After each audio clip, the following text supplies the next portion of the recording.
వందే శంభుం ఉమాపతిం సురగురుం వందే జగత్కారణం వందే పన్నగభూషణం మృగధరం వందే పశూనాం పతిం వందే సూర్య శశాంక వనిహనయనం వందే ముకుంద ప్రియం వందే భక్తజనాశ్రయం చ వరదం వందే శివం శంకరం. ఓం శ్రీ దుర్గామల్లీశ్వరాభ్యాం నమః. ఓం శ్రీ రాధాకృష్ణాభ్యాం నమః. కృష్ణం వందే జగద్గురుం అర్జునం వందే జగదేక వీరం. మనకి ఇప్పుడు కార్తీక మాసం వచ్చేసింది.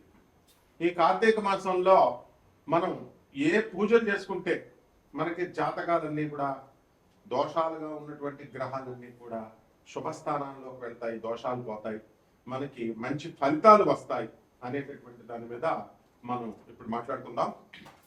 అయితే ఇప్పుడు మనకి కొన్ని గ్రహాలన్నీ కూడా అరిష్ట స్థాన గతాహ, అరిష్ట స్థానాల్లో ఉంటాయి. వాటిని శుభ ఏకాదశ స్థానాల్లోకి మార్చాలి. ఏ గ్రహాः అరిష్ట స్థానగతాः తేషాం గ్రహాణం శుభ ఏకాదశ స్థలాఫలాప్యాప్త్యర్థం ఏం చేయాలి మనము అంటే, మనకి మన గురువు గారు అయినటువంటి బ్రహ్మశ్రీ చాగంటి కోటేశ్వరరావు గారు ఏం చెప్పారండి, మనకి ఎప్పుడైతే శివుడు పిలవందే అసలు అరుణాచలంలోకి అడుగు పెట్టలేం, అలాగే అరుణాచలంలోకి దర్శనం చేయనటువంటి వాళ్ళంతా కూడా మరి మోక్షాన్ని పొందరా అని ఒక ప్రశ్న ప్రతి పండితుల హృదయాల్లో కూడా ఉంటుంది. అరుణాచలాన్ని మొత్తం మీద ఒక్కసారైనా సరే జీవితంలో వీళ్ళు దర్శించుకోవాలి. ఇది పంచభూతాలతో తయారైనటువంటి ఆలయాలలో, శివ ఆలయాలలో ఒకటి అగ్నితత్వం కలిగినటువంటిది. కాబట్టి మనం కనుక జీవితంలో ఒక్కసారి అరుణాచలాన్ని కనుక దర్శించినట్లయితే అక్కడ మనం మరణించిన తర్వాత చిత్రగుప్తుడే డైరెక్ట్ గా సాక్ష్యం చెప్తాడు. ఎవరికంటే యముడికి. వీళ్ళు అరుణాచలం వెళ్ళారు, మరి వీళ్ళు ఎంత పాపాత్ములు అయినప్పటికీ కూడా పాపక్షయం చేసేటటువంటి తత్వం ఒక్క అగ్నితత్వానికే ఉంది. ఆ అగ్నితత్వ రూపుడైనటువంటి పరమేశ్వరుడు అరుణాచలేశ్వరుడు మనకి వీళ్ళు దర్శనం చేసుకుని వచ్చారు, వీళ్ళ పాపాన్నంతటినీ కూడా క్షయం చేశారు అని చెప్పి చిత్రగుప్తుడే స్వయంగా మన యొక్క ఖాతాల్లో తప్పుల ఖాతాల్ని ఆయన రద్దు చేసేస్తాడు. ఇది శాస్త్రవచనం. కాబట్టే మనందరం కూడా ఏం చేస్తున్నారు, అన్నామలై తిరువన్నామలై వెళ్తున్నారు, అరుణాచలం వెళ్తున్నారు. అయితే అదే పనిగా 10 సార్లు వెళ్ళాల్సినటువంటి అవసరం లేదు. అలాగే పౌర్ణమి రోజులని కొన్ని రోజుల్లో విశేషంగా అక్కడ వాళ్ళ జనం అంతా కూడా ఎక్కువ మంది రావడం వల్ల క్రౌడ్ ఎక్కువైపోయి ప్రమాదాలు జరగడానికి అవకాశాలు ఉన్నాయి. కాబట్టి లైఫ్ టైంలో ఏదో ఒక్కసారి మీరు వెళ్ళండి. అయితే ఈ కార్తీక మాసంలో ఇంట్లో చేసుకోవచ్చు మీరు అరుణాచలేశ్వరిని. అక్కడ వెలిసిన దేవుడు ఎవరండి, అన్నామలై స్వామి. ఈ యొక్క శివుడు మనకి ఏమైంది, బ్రహ్మ నేను గొప్ప అని చెప్పి బ్రహ్మ విష్ణువు ఇద్దరు కూడా వాళ్ళు తగవులు ఆడుకుంటుంటే వాళ్ళిద్దరి మధ్య కూడా అగ్నితత్వంతో వచ్చినటువంటి ఒక అగ్ని స్తంభం ఇలా పొడుక్కు వచ్చేస్తుంది. వచ్చేసి దీని ఆదిని అంతాన్ని మీరిద్దరు కనుక్కొని రండి. ఒకళ్ళ ఆదిని కనుక్కురండి, ఒకళ్ళ అంతాన్ని కనుక్కురండి. అప్పుడు నేను ఎవరు శ్రేష్ఠులో ఎవరు గొప్పవాళ్ళో నేను చెప్తానంటాడు. శ్రీ మహావిష్ణువు కూర్మావతారంతో క్రిందకి వెళ్ళిపోతాడు. పైన శివుడు బ్రహ్మ ఏం చేస్తాడు, హంసను వేసుకొని పైకి వెళ్తాడు మొదలు కనుక్కుందామని. ఎవరు కనుక్కోలేకపోతాడు. అందువల్ల ఈ యొక్క శివుడు ఆది మధ్యాంత రహితుడు. కాబట్టి కార్తీక మాసంలో అందరూ వెళ్ళలేరు కాబట్టి ఇంట్లో అరుణాచలేశ్వర స్వామి గారు ప్రార్థించండి. తెల్లవారుజాము నిద్ర లేవండి అందరూ కూడా. మరి తెల్లవారుజాము నిద్ర లేచిన తర్వాత చన్నీళ్లతో తలంట స్నానం చేయాలి మగవాళ్ళు. ఏమన్నా మరి పేషెంట్స్, ముసలాళ్ళు, రోగాలతో ఉన్నటువంటి వాళ్ళ చిన్నపాలకి మినహాయింపు ఉంది. మిగతా వాళ్ళంతా కూడా తెల్లవారుజాము సూర్యోదయానికి కంటే ముందే నిద్ర లేచి చన్నీళ్ళతో స్నానం చేసి చక్కగా ఈ పార్వతీ పరమేశ్వరుని ఇద్దరిని కూడా మనము అరుణాచలేశ్వర స్వామి, పార్వతీ అమ్మవారిని మనము ప్రార్థించాలి. అందువల్ల ఇక్కడ పంచాక్షరి మంత్రం చాలు మనకి. ఏమన్నా మాకు పెద్ద పెద్ద శ్లోకాలు రావండి అని అనుకునేటటువంటి వాళ్ళు ఏం అవసరం లేదు. ఇంద్రకీలాద్రి పర్వతం మీద మన పార్థుడు అర్జునుడు ఏం చేశాడండి, ఓం నమ శివాయ అనేటటువంటి మంత్రంతో, సింపుల్ పంచాక్షరి మంత్రంతో పాశుపతాస్త్రాన్ని సాక్షాత్తు శివుడే తీసుకొచ్చి అర్జునుడికి ఇచ్చాడు. అందువల్ల ఆ మంత్రంతో చాలు. మారేడాకు మాకు దొరకట్లేదండి అని అనుకునేటటువంటి వాళ్ళు ఏదో మొత్తం మీద కార్తీక మాసంలో ఒక్కసారి మారేడాకు మీదతో శివలింగం పైన పెట్టి ఇంట్లోనే ఈ యొక్క బొటన వేలు కంటే చిన్న శివలింగాన్ని మీరు పెట్టుకోవచ్చు. ఏమన్నా శివలింగం అంటే మాకు భయం వస్తుంది అండి అనుకునేటటువంటి వాళ్ళు ₹1 పిల్లని శివలింగంగా పెట్టుకుని ఇంట్లో పూజ చేయండి, అభిషేకం చేయండి. ఓం నమస్తే అస్తు భగవన్ విశ్వేశ్వరాయ మహాదేవాయ త్ర్యంబకాయ త్రిప్రాంతకాయ త్రికాకి కాలాయ కాలాగ్నిరుద్రాయ నీలకంఠాయ మృత్యుంజయాయ సర్వేశ్వరాయ సదాశివాయ శ్రీమన్మహాదేవాయ నమః అంటూ వచ్చిన వాళ్ళు చేయండి. రానటువంటి వాళ్ళు ఓం నమః శివాయ మంత్రంతో చేయండి. మొత్తము ఇదిగో నాకులాగా 3 నామాలు పెట్టుకోవాలి. అలాగే చందనం పెట్టుకోండి. ఈ భస్మాన్ని ధారణ చేయడం వల్ల మనకి పాపాలన్నీ కూడా నశిస్తాయి అని చెప్పి గురు చరిత్రలో దత్తాత్రేయ స్వామి గారు కూడా నృసింహ సరస్వతి స్వాములు గారుగా భస్మధారణ యొక్క మహిమను గురించి ఆయన తెలియజేశారు. కాబట్టి ప్రతి ఒక్కళ్ళు కూడా ఈ యొక్క అరుణాచల చరిత్రను మనం కనుక తీసుకున్నట్లయితే సాక్షాత్తు ఒక భక్తుడు మరి ఒక భక్తుడు ఉండేవాడు. మన గురుదేవులైనటువంటి నండూరు శ్రీనివాస్ గారు కూడా ఆయన వీడియోలో ఎన్నోసార్లు చెప్పారు. ఆ భక్తుడు ఏం చేశాడు, కుమారస్వామి ఉపాసకుడు అయితే కొన్ని తప్పుదోవలు పడతాం, డీవియేషన్ అవుతూ ఉంటాం. అందువల్ల కామాతురాణ లజ్జాన భయం, కామంతో కళ్ళు మూసుకున్న వాడికి ఏమవుతుందండి, సిగ్గు శరం భయం మనం అన్ని వదిలేసి వాడు వేశ్యాలోలుడు అయిపోయాడు. వేశ్యాల దగ్గరికి వెళ్తున్నాడు. అక్క ఏం చేసింది, వాడికి తల్లిదండ్రులు లేరు, ఒకే ఒక అక్క ఉంది. ఆ అక్క వీడికి పెళ్లి చేసింది. పెళ్లి చేస్తే శుభ్రంగా పెళ్లంతో కాపురం చేసుకోకుండా పొరుగింటి పుల్లకూర రుచి, మన ఇంట్లో గోంగూర ఉన్న అది రుచి కాదు. ఇండియాలో మనం ఉంటున్నా సరే ఇండియా గొప్పతనం మనం చెప్పుకోం. ఫారిన్ వెళ్ళాలండి, అమెరికా వెళ్ళాలండి, విదేశాలు మా చాలా గొప్పవాడండి, విదేశాలు చాలా గొప్పవాడిని, నా మొగుడిని నేను విదేశాలకు తీసుకెళ్తాడండి, నేను పెళ్లి చేసుకుంటే వీడు ఫ్యామిలీ మ్యాన్ అయిపోయి అమ్మ చెల్లెళ్ళు అక్కలు చెల్లెళ్ళు అంటున్నాడండి అని బాధపడేటటువంటి ఆడవాళ్ళు చాలా మంది ఉన్నారు. అటువంటి వాళ్ళందరికీ కూడా ఈ యొక్క పొరుగింటి వాళ్ళు ఎలాగైతే రుచిగా, పొరుగింటి పుల్లకూర ఏ విధంగా అయితే రుచిగా ఉంటుందో ఆ విధంగా వీడు తన సొంత భార్యతో కాపురం చేసుకోకుండా మొత్తం ఊళ్ళో ఉన్నటువంటి వేసులందరి దగ్గరికి వెళ్తున్నాడు. ఒక రోజు వచ్చి విసిగిపోయినటువంటి అక్క, ఒరే ఇంత కామాంధుడు అయిపోయావు కాబట్టి నువ్వు నన్ను అనుభవించు, నువ్వు కామం కోసమే కదా అని తన శరీరాన్ని ఇలా చూపించేసరికి హడిలిపోయినటువంటి వాడు నా జీవితం ఇంతే అని చెప్పేసి మరి ఆయన ఏం చేశాడు, ఈ యొక్క కొండ పైనుంచి దూకేశాడు. ఇదిగో ఇవి గోపురాలు, కిలా గోపురం, బల్లాల గోపురం ఇవన్నీ ఉన్నాయి. ఒక గోపురం మీద నుంచి దూకేశాడు. దూకేస్తే సాక్షాత్తు కుమారస్వామి ఉపాసకుడు కాబట్టి కుమారస్వామి వచ్చేలా స్వయంగా ఆయన ఇలా పట్టుకునేసరికి ఏం జరిగిందండి, వాడు మోక్షాన్ని నాలుక పైన బీజాక్షరాలు రాస్తే మహా ఉపాసకుడిగా మారిపోయాడు. ఇది ఒక కథ. మన గురువు గారు నండూరు శ్రీనివాస్ గారు ఇంకా రమ్యంగా వివరించారు. అలాగే రెండవది ఇంకొక శివుడు సాక్షాత్తు ఈ యొక్క అరుణాచలాన్ని పరిపాలించేటటువంటి రాజుని మనం ఏం చేయాలి, రాజుని పరీక్షించాలనుకున్నాడు. అందుకని ఒక సన్యాసి వేషంలో వచ్చాడు. తన శిష్యులందరినీ కూడా తీసుకొచ్చి, ప్రమద గణనాథులందరినీ కూడా తీసుకొచ్చి సన్యాసుల రూపంలో తీసుకొచ్చి రాజుని ఏమని అడుగుతాడంటే, మీ రాజ్యంలో ఉన్నటువంటి వేషలందరినీ కూడా తీసుకొచ్చి మా శిష్యులకు అప్పచెప్పేయమంటాడు. అప్పచెప్పేయమంటే ఇదే వింత కోరిక ఎవడే ఇలా అడగడని చెప్పేసి ఆ రాజు మొత్తం మీద ఆయన రాజ్యంలో ఉన్నటువంటి వేషలందరినీ తీసుకొచ్చి అతనికి అప్పచెప్పేస్తాడు. అయితే ఆఖరిగా మంచం మీద కూర్చున్నటువంటి ఆ యోగి గురువు ఎవరైతే ఉన్నాడో సాక్షాత్తు శివుడు మారువేషంలో ఉన్నతను ఏమడుగుతాడు, నాకు కూడా ఒక వేష కావాలంటే అప్పటికే రాజ్యంలో ఉన్నటువంటి వేషలంతా కూడా అపాయింట్మెంట్ ఫిక్స్ అయిపోయింది అందరికి. ఇంకా ఎవరు కూడా నో వేకెన్సీ, ఎవరు ఖాళీగా లేరు. అప్పుడు ఏం చేశాడు, మరి ఇలాగా అని రాజు అనుకుంటుంటే అందరూ ఎంగేజ్ అయిపోయారు, అందరూ కమిట్మెంట్ అయిపోయింది. ఎట్లాగా అని అనుకుంటుంటే రాజుకున్నటువంటి భార్య, రెండవ భార్య అయినటువంటి రెండవ మహారాణి నేనే వెళ్తాను అతని దగ్గరికి అని చెప్తే, అతిథి యొక్క కోరికను తీర్చడం మన ధర్మం అని చెప్పి రాజు పంపిస్తాడు. పంపించి ఈ యొక్క రాణి వెళ్ళేసరికి అక్కడ ఆ శివుడు మార్గశంలో ఉన్నటువంటి శివుడు మంచం మీద ఇలా కూర్చుని ఉన్నాడు.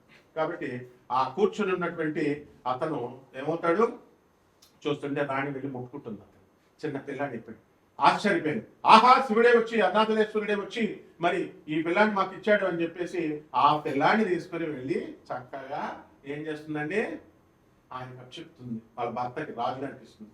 రాజుగారు ఏమండి మనకి చిన్న పిల్లాడు ఇచ్చాడండి, పిల్లాడిని ఇచ్చాడు శివుడు, మనకి పిల్లలు లేరు కదా అని, మరి ఇదిగోండి ఎత్తుకోండి అంటే అప్పుడు ఆయన ఎంతో చక్కగా ఎత్తుకుంటాడు. ఎత్తుకున్న 5 నిమిషాలకు ఆ పిల్లోడు మాయమైపోతాడు. మాయమైపోయిన తర్వాత ఆ పరమేశ్వరుడు శివపార్వతులని ప్రార్థించగా శివుడు ప్రత్యక్షమై ఏం చేశాడు, 2 దండలు తీసుకొచ్చి వీళ్ళిద్దరికి సన్మానం చేశాడు.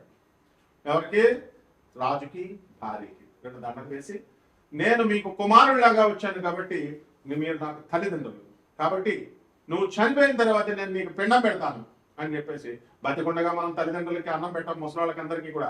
చచ్చిపోయిన తర్వాత పిండానికి మాత్రం 2 లక్షలు 3 లక్షలు పెట్టి గోకర్ణంలో చేయాలి పిండాలు, పితృదోషాలు పోతాయి. కాళహస్తి వెళ్తే కాలసర్ప దోషం పోతుంది అని కాళహస్తి పూజలు, కాలసర్ప పూజలు, పితృదోషాలు, మోక్షనారాయణ పూజల కోసం లక్షలాది రూపాయలు ఖర్చు పెడతాం.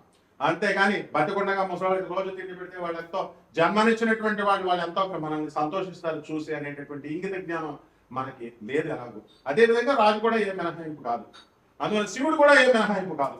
శివుడు ఏం చేశాడు, నేను నీకు చచ్చిపోయిన తర్వాత పిండం పెడతానని చెప్పి అతను ఇప్పటికి కూడా ఆ పరమేశ్వరుడు ఆ రాజుకి పిండం పెడతాడనమాట. కాబట్టి ఇటువంటి అగ్లీగా ఈ స్టోరీస్ ఉన్నప్పటికీ కూడా ఏమిటి, ఈ వేసులు ఏమిటి, శివుడు అడగడం ఏమిటి, రాజ్యంలో ఉన్న వాళ్ళందరినీ రాజు వెళ్ళాలంట తీసుకెళ్ళడం ఏమిటి, రాజు తన రెండో భార్య అడగడం ఏమిటి, రెండో భార్యని తీసుకెళ్ళడం ఏమిటి, అది చెప్పడం ఏమిటి, what is all this non sense. అలాగే మళ్ళీ వాడు అక్క వెళ్ళి నువ్వు వేషాలే కాబట్టి నన్ను నువ్వు కామమే కదా నీకు కావాల్సింది, నన్ను హగ్ చేసుకో, నన్ను అనుభవించు అని అక్క రావడం ఏంటి, ఇట్లాంటి అగ్లీ స్టోరీస్ తో ఉన్నాయంట అని అనుకుంటారా? దీనికి సమాధానం ఇచ్చే మొనగాడు మన గురువు గారు శ్రీమాన్ నండూరు శ్రీనివాస్ గారు చాలా రమ్యంగా మంచి హృదయ రసవత్తరంగా చెప్తారు. కాబట్టి మా గురుదేవులు లేనటువంటి చాగంటి గారు కానీ నండూరు గారు కానీ చెప్పిన తర్వాత అరుణాచలం పోమని వెళ్ళిపోతున్నారు జనం. కాబట్టి మీరు కూడా ఆ గ్యాంగ్ లోకి అలాగే వెళ్ళమని ఒకే రోజు వెళ్ళమని చెప్పారు. వాళ్ళు కార్తీక మాసంలోనే వెళ్ళిపోయి తమిళన్స్ అందరికీ ఇబ్బంది పెట్టమన్నారా? వాళ్ళు ఏకంగా స్టేట్లో విడగొట్టేయండి అంటున్నారు, పేర్లే మార్చేయమంటున్నారు మీ దెబ్బకు భయపడి. తెలుగు వాళ్ళు వచ్చేస్తున్నారు బాబు, తెలుగు వాళ్ళు వచ్చి ఇక్కడ దుకాణాలు పాతేశారు, షాపులు పెట్టేశారు, మొత్తం వీళ్ళంతా కూడా మాకు వ్యాపారాలు లేకుండా చేశారు అని చెప్పేసి ఈ స్టేట్ పేరే తమిళనాడు పేరు పెట్టేసేయండి, తిరునామల అని పెట్టండి. Don't call it has Arunachalam అనేటటువంటి స్థాయికి మీరు వెళ్ళిపోతున్నారు. కాబట్టి డోంట్ గో లైక్ దట్. ఈ యొక్క కార్తీక మాసంలో వెళ్లకుండా ఇంట్లో చేయండి, ఇంట్లో తపస్సాధన చేయండి నాయన. కాబట్టి ఈ శివపార్వతులకి ఎవరైతే ఈ అరుణాచలేశ్వరుడికి గంధం, విభూతి, మారేడాకు వేయండి, పారిజాత పుష్పాలు వేయండి. బ్రహ్మదేవుడే మల్లీశ్వర స్వామికి ఈశ్వరుడికి మల్లెపూలతో చేశాడు కాబట్టి శ్రీశైల మల్లికార్జునుడు అన్నాం. అలాగే మన బెజవాడ కనకదుర్గమ్మ దేవాలయంలో మల్లెపూలతో బ్రహ్మదేవుడే పూజ చేశాడు కాబట్టి అక్కడ శివుడిని మల్లీశ్వరుడు అన్నాం, దుర్గా మల్లీశ్వరుడు అన్నాం. కాబట్టి ఇక్కడ మనకి ఈ సంవత్సరంలో ఉన్నటువంటి గ్రహ స్థితిగతులను కనుక మనం చూసుకున్నట్లయితే శని వక్రించి ప్రస్తుతానికి ఈ రోజుకి శని వక్రించి మీనరాశిలో ఉన్నాడు, రాహు మరి కుంభరాశిలో ఉన్నాడు, మరి కేతు సింహరాశిలో ఉన్నాడు, గురుడు మా యొక్క కర్కాటక రాశిలో ఉన్నాడు, శుక్రుడు కన్యా రాశిలో ఉన్నాడు, ఆ తర్వాత తులారాశి స్వక్షేత్రగతులు అవుతున్నాడు కొన్ని రోజుల్లో నవంబర్ మధ్యలో. ఆ తర్వాత రవి ఇప్పుడు 17వ తారీఖు వరకు 16వ తారీఖు వరకు తులలో ఉన్నాడు, ఆ తర్వాత నీచపెట్టున్నాడు, ఆ తర్వాత వృశ్చిక రాశిలోకి వెళ్ళిపోతాడు. కోట బుధులు ఇద్దరు కూడా వృశ్చిక రాశిలో ఉన్నారు. ఈ గ్రహస్థితిని అనుసరించి మిమ్మల్ని ఏమండి మా పెళ్ళంతో అంతుందండి రోజు, ఏమండి నా పెళ్ళం ఎండలేదంటే దూరు పెట్టుకో. మా గురువు గారు చెప్తున్నారు, నండూరు శ్రీనివాస్ గారు ఏం చెప్తున్నారు, మీ పెళ్ళాన్ని మీకు ఇద్దరికి యుద్ధాలైతే అక్కడ ఆ గుళ్ళో దంపతులు వెళ్ళి పూజ చేయించుకుంటే, అర్చన చేయించుకుంటే మీకు చక్కగా మళ్ళీ అన్యోన్య దాంపత్యం వస్తుందన్నారు. గుడికి కలెక్షన్ వస్తుందేమో తప్ప మీరిద్దరు అర్చన చేయించుకున్నంత మాత్రాన మీకేమి కలిసిపోరు. ఈ గోలు పక్కన పెట్టుకోవాలి. అంటే మరి గురుగారు తప్పు చెప్పారా? గురుగారు కరెక్టే చెప్తారు, ఎప్పుడు ఏ గురువు అయినా కరెక్టే చెప్తాడు. అంటే ఏంటి, పూజలు చేయించుకోండి, ఎవరు వద్దన్నారు. కాకపోతే కేవలం మేము మెకానికల్ గా పూజ చేస్తామండి, కలిసిపోతామండి అని వచ్చి రోజు మీరు వితండవాదాలు పెట్టుకుంటే ఆ రాహు వాళ్ళ చేయిస్తూ ఉంటాడు. సో వివేకం రావాలి, మెచ్యూరిటీ రావాలి, గురువులు చెప్పేది వినాలి. అంతేగాని గురువుకి పంగనామాలు పెట్టి గురువుకి అపాయింట్మెంట్ కోసం మేము నెంబర్స్ ఎందుకు పెడతాం? నెంబర్స్ పెట్టేది మాకు సలహాలు మన నో. మీ జీవితాలు బాగోకపోతే మీ వ్యక్తిగత జాతకాలని నాన్ కమర్షియల్ బేసిస్ లో మేము చెప్తున్నాం.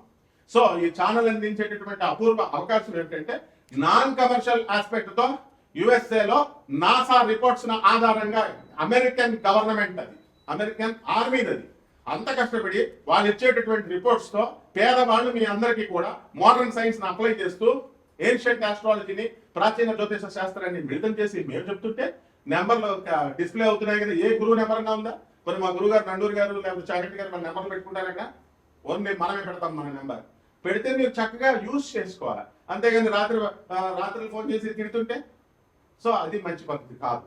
And you will not be see what will happen, you will be thrown into the hell.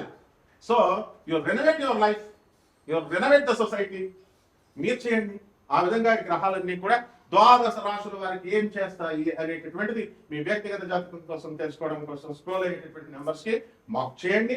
అలాగే తప్పకుండా సలహాలు చెప్పడానికి, తప్పకుండా మీకు మీ జీవితాన్ని ఉద్ధరించుకోవడానికి తప్పకుండా మేము హెల్ప్ చేస్తాం. ఈ రాశుల వారికి ఒక్కొక్క రాశి వారికి ఏ విధంగా జరగబోతుందో విడివిడిగా చెప్తున్నాం. మిథున రాశి, ఈ మిథున రాశి వారికి అందరికీ కూడా వివాహాలు ఎప్పుడవుతాయండి, మాకు ఉద్యోగం వచ్చిందండి అని బాధపడుతున్నారు. మొన్నటిదాకా ఉద్యోగం రాలేదని బాధపడ్డారు, ఇప్పుడు ఉద్యోగం వచ్చింది. పెళ్ళిళ్ళు ఎప్పుడవుతాయండి, పెళ్లి అనుకుంటూ దగ్గరికి వచ్చిందండి, అయిపోద్ది అనుకున్నాం, కానీ జస్ట్ మిస్ అయిందంటే పోతే పోనీ అమ్మ, కొత్త సంబంధాలు చూసుకోండి. కాబట్టి ఈ యొక్క మిథున రాశి వారికి ఇంకా ఇప్పుడు ఈ అక్టోబర్ 18 నుంచి డిసెంబర్ 5వ తేదీ వరకు గురుబలం విపరీతంగా పెరిగిపోయింది. ఇప్పుడు మీకు ఉద్యోగాలు పెరిగిపోతాయి, జీతపక్షాలు పెరిగిపోతాయి, ఫాలోయింగ్ పెరిగిపోతాయి, పెళ్ళాలు వివాహాలు అన్నీ కూడా అయిపోతాయి. అండ్ ఎవరైతే లివింగ్ ఇన్ రిలేషన్స్ లో డేటింగ్ లో ఉన్నారో, ఎవరైతే కోలివింగ్ లో హాస్టల్స్ లో ఉన్నారో అటువంటి వాళ్ళందరికీ కూడా మీ ప్రేమలు ఫలించేస్తాయి. అండ్ జాగ్రత్తగా ఉండకపోతే మీరంతా కూడా గర్భిణీలైపోవడానికి కూడా అవకాశాలు ఉన్నాయి కంపల్సరీ. కాబట్టి అటువంటివన్నీ కూడా ఇన్వైట్ చేసుకోకుండా చక్కగా మీ అమ్మ మీ నాన్న చెప్పినట్టు చేసుకోండి. మీకు ఆరోగ్యం బాగుంటుంది, వాళ్ళ మనశ్శాంతి ఉంటుంది. అలాగే ఈ మిథున రాశి వాళ్ళకి వివాహాలు కానటువంటి వాళ్ళకి వివాహాలు అయిపోతాయి, ఆదాయాలు పెరిగిపోతాయి. అండ్ నెక్స్ట్ ఈ యొక్క శుక్రుడి యొక్క గ్రహ ప్రభావం వలన ఇల్లు చాలా కాలంగా కట్టాలనుకునేటటువంటి వాళ్ళంతా కూడా ఇల్లు కట్టేయడం జరుగుతుంది. దానికి సంబంధించినటువంటి అప్పులన్నీ కూడా మీకు రావడం జరుగుతుంది. ఆ తర్వాత ఆరోగ్య విషయమై మీరు కాస్త జాగ్రత్తలు తీసుకోవాలి. అండ్ మైగ్రేన్ ఉన్నటువంటి వాళ్ళు, బీపీ ఉన్నటువంటి వాళ్ళు, షుగర్లు, తిండికి మీరు చాలా నోరుని కట్టడి చేసుకోవాలి. తిండి కట్టడి చేసుకోకపోతే బిర్యానీలు కావాలా, లాగించాలా, రోజు నాన్ వెజ్ లేకపోతే ఫుడ్ దిగదు, ముద్ద దిగదు. పిజ్జాలు, బర్గర్లు చిన్నపిల్ల మిథున రాశి వాళ్ళంతా తినేస్తారు. మీ ఆరోగ్యాలు మాత్రం చెక్కు చెదరకుండా. How is it possible? కాబట్టి జిఫా చాపల్యాన్ని వదులుకోవాలి మీరు. అలాగే ఆదాయాలు పిచ్చగా వస్తున్నాయని చెప్పి Amazon booking, friends parties, pubs, restaurants అంటే లివర్లు పోతాయి, కిడ్నీలు పోతాయి, తర్వాత హాస్పిటల్లో చుట్టూ తిరుగుతా ఉన్నారు, స్కూల్ వెళ్ళడం కాదు. కాబట్టి ఈ రాశి వారికి అందరికీ కూడా కన్ఫ్యూజన్, ఇన్ఫాక్చుయేషన్, ఇంట్యూషన్ పోయే హాలుసినేషన్లో బతుకుతారు. ఎదుర్కొండగా పెళ్లి కొడుకుని తీసుకొచ్చి పెడితే వీడు సాఫ్ట్వేర్ కాదు, లేదా వీడు డాక్టర్ కాదు అని చెప్పేసి పోగొట్టుకొని ఎక్కడో సాఫ్ట్వేర్ కోసం ఎక్కడో ఇచ్చేస్తే అమెరికాలో కావాలా, ఇది కావాలంటే వాడు అక్కడ చెప్పలు కడుగుతున్నాడు. వాడు వాడి బాధల్లో వాడున్నాడు. ఇక్కడ మీరు చూసేటటువంటి దూరపకొండలు నొనుపని చెప్పి వచ్చి పోగొట్టుకుంటున్నారు. కాబట్టి దీన్ని అర్థం అవడం కోసమే మీకు బాలచంద్ర గారు సినిమా తీశారు 16 ఏళ్ల వయసు అని. ఇది ఏం పడతాడు, ఇది వసంత మాసమని, ఇది ఒక్కొక్క కోయిల ముందే కూసింది, బోల్తా పడింది. అలా బోల్తా పడడానికి మీకు ఈ మిథున రాశి వారికి అవకాశాలు ఉంటాయి. కాబట్టి డోంట్ గివ్ ఎ ఛాన్స్. పరిహారాల దగ్గరికి వచ్చేసరికి ఈ మిథున రాశి వారికి మనకి అసలే రవి వెన్నంటి ఉన్నాడు, కుజుడు దెబ్బ మీద దెబ్బేస్తున్నాడు. అందుకని కాస్త శాంతపడడానికి ఎవరైనా మీకు శత్రువు అయితే ఏం చేస్తారో టీ తాగుదాం అంటారు. అలాగే ఇది కూడా కొంచెం జపం చేయండి, కొంచెం స్తోత్రాలు చదవండి. కుజుడికి కిలో పావు కందుల్ని, ఎరుపు రంగు వస్త్రాన్ని ఇచ్చి పేద బ్రాహ్మణులకి మంగళవారం నాడు ఉదయం 7 గంటలకి లేదా 9 గంటలకి దానం చేసుకోండి. అలాగే దశ మహావిచ్చల్లో ఒకటైనటువంటి బగళాంకి అమ్మవారి యొక్క మంత్రానుష్ఠానం జపం చేసుకోండి. బ్రహ్మాండంగా ఉంటుంది. శుభమస్తు.